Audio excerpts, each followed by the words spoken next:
21শে ফেব্রুয়ারি কেন? 21শে ফেব্রুয়ারি কি আমাদের জীবনে, আমাদের বাংলাদেশে আসছে আমাদের গলা টিপে ধরার জন্য, বাক স্বাধীনতা, কথা বলার স্বাধীনতা কেড়ে নেওয়ার জন্য? 1952 সালে 21শে ফেব্রুয়ারি ঢাকা বিশ্ববিদ্যালয়ের ছেলেমেয়েরা, স্টুডেন্টরা 144 ধারা ভঙ্গ করে তারা রাজপথে বেরিয়ে আসছিল কি জন্য? রাষ্ট্রভাষা বাংলা চাই। আর সেখানে সালাম, জব্বর, শফিউল, বরকত তারা কি করেছে? জীবন দিয়েছে। আচ্ছা, তারা যখন জীবন দিছে, এই জীবন দেওয়ার সময় কি তারা বলে গেছে যে পরবর্তী প্রজন্ম যারা আসবে, যারা বাংলাদেশে থাকবে, যারা বাংলাদেশে জন্ম নেবে, তারা স্বৈরাচারের এগেনস্টে ঘুরে পেঁচায় কথা বলবে, লিগেল কথা বলবে না, ভয় পাইয়া কথা বলবে?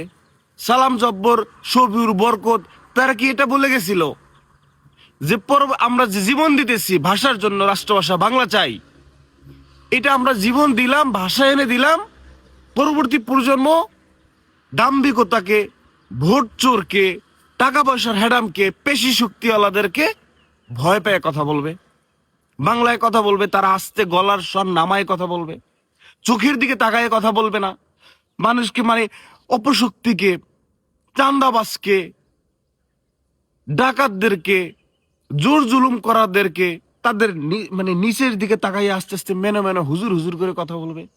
এই জন্য কি সালাম, বরকত, শফিউল তারা কি সেই সময় 1952 সালের 21শে ফেব্রুয়ারি ঢাকা বিশ্ববিদ্যালয়ের রাজপথে জীবন দিছিল না? প্রশ্নের উত্তর দিয়েন, লিগাল আসতে হবে ভাইয়া।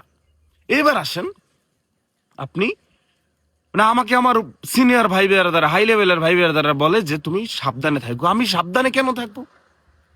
আমি কোন জায়গার দোকানে লাঠি নিয়া মানে পিটাইয়া ক্যাশ থেকে টাকা নিয়ে আসছি, ছিনায় নিয়ে আসছি? আমি কি চোর নাকি যে কারো টাকা চুরি করে নিয়ে আসছি? আমার পকেটে কি চুরি টাকা আছে নাকি যে পুলিশ আমাকে ধাওয়া দিতেছে, মানুষ আমাকে খুঁজতেছে তার তার চোরা টাকা আমার কাছ থেকে নেওয়ার জন্য?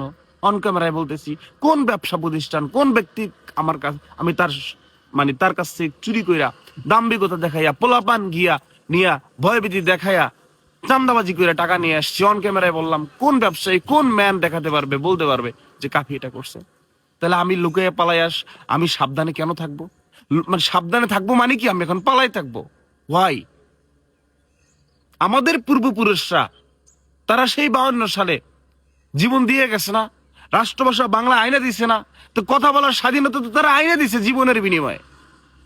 তাহলে তো কথা বলতে হবে, বাঁচতে হলে ভয়েসকে চালাই যেতে হবে, কণ্ঠস্বর থামানোর সুযোগ নাই। আপনি কণ্ঠস্বর থামাবেন মানে আপনাকে অপশক্তি, ভোট ডাকাত, আপনাকে চান্দাবাজরা, আপনাকে ক্ষমতাসীনরা অপশক্তির বিনিময়ে আপনাকে মেরে ফেলবে যখন আপনি ভয়েস থামাই দিবেন। আচ্ছা ভাই বলেন তো, আমি কেন সাবধানে থাকবো? আমি কোন মেয়ের ওনা ধরে টান দিছি? ওয়ান ক্যামেরায় বললাম, রাস্তায়, চিপায়, চাপায়, হোটেলে, রেস্টুরেন্টে কোন মেয়ের দিকে তাকাই এমন করে চোখে টিপ দিছি, ওনা ধরে টান দিছি, পিছন থেকে যাওয়ার সময় জামা ধরে টান দিছি? কোন ওপেন ক্যামেরায় বললাম? কোন ভাইয়ের, কোন মায়ের মেয়ের সাথে, কোন বাবার মেয়ের সাথে যাইয়া লুচ্চামি করছি যে যে জন্য আমাকে পালাই থাকতে হবে? Which is reason? কোন কারণে, কোন কারণে সাবধানে থাকতে হবে? আমি কি করছি? স্বৈরাচারের এগেনিস্ট আমার যদি কিছু হয়, আপনারা এই অপশক্তি, ভোট চোর গদিতে আগুন জ্বালাই দিবেন। যতদিন পৃথিবীতে বেঁচে আছি আমাদের জীবনটাই এরকম। আমাদের পূর্বপুরুষরা জীবন দিয়ে গেছে রাষ্ট্রভাষা বাংলাদেশের জন্য, বাংলা চায়ের জন্য। আমাদের পূর্বপুরুষরা জীবন দিয়ে গেছে এই দেশকে সংস্কারের জন্য।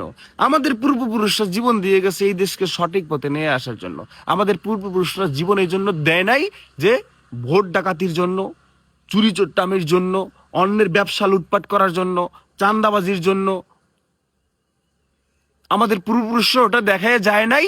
ভোট সুন্দরভাবে, সুষ্ঠুভাবে, সেনাবাহিনীর তদারকে সুন্দরভাবে হবে, এরপর গিয়া ইলেকশন ইঞ্জিনিয়ারিং হবে। এই জন্য আমাদের পূর্বপুরুষরা জীবন দিয়া যায় নাই।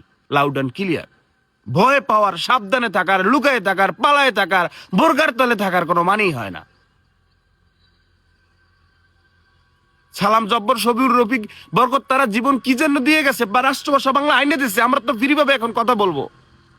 সেই কথাকে যদি কোনটা সাগরে ধরেন, সেটা আপনিও মানুষ, আমিও মানুষ, ডোন্ট কেয়ার। আপনি এমন হেডামালা কেউ না আপনার জন্য কথা থামায় রাখতে হবে। আমাদের পূর্বপুরুষরা জীবন দিয়ে গেছে সত্য কথা বলার জন্য। কোন মানুষকে ভয় পাইয়ে যে কথা, ভয় অনলি ওয়ান, ক্রিয়েটরকে, উপরওয়ালাকে। সেই জন্য দেশের বিপ্লবী জনতাকে, নট অনলি বিপ্লবী জনতা বাট হচ্ছে বোধ, সবার প্রতি আহ্বান থাকবে, অন্যায় যেখানে সেখানে কথা হবে, প্রতিরোধ হবে, সেখানে আলোচনা হবে, সমালোচনা হবে। আপনি চুপ করে থাকবেন, আপনার পরবর্তী প্রজন্ম সেটা, আরে ভাই লিগ্যাল জিনিসটা বুঝেন না কেন?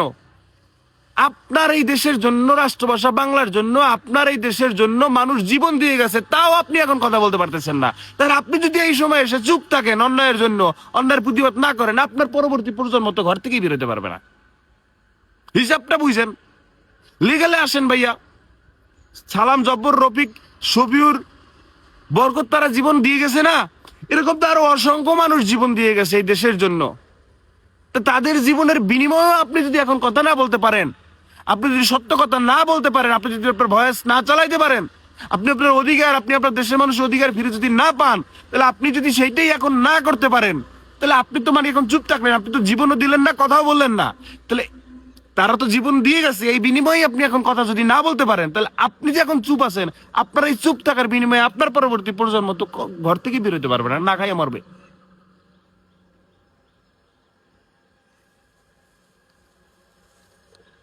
বিপ্লবীরা দীর্ঘজীবী হোক।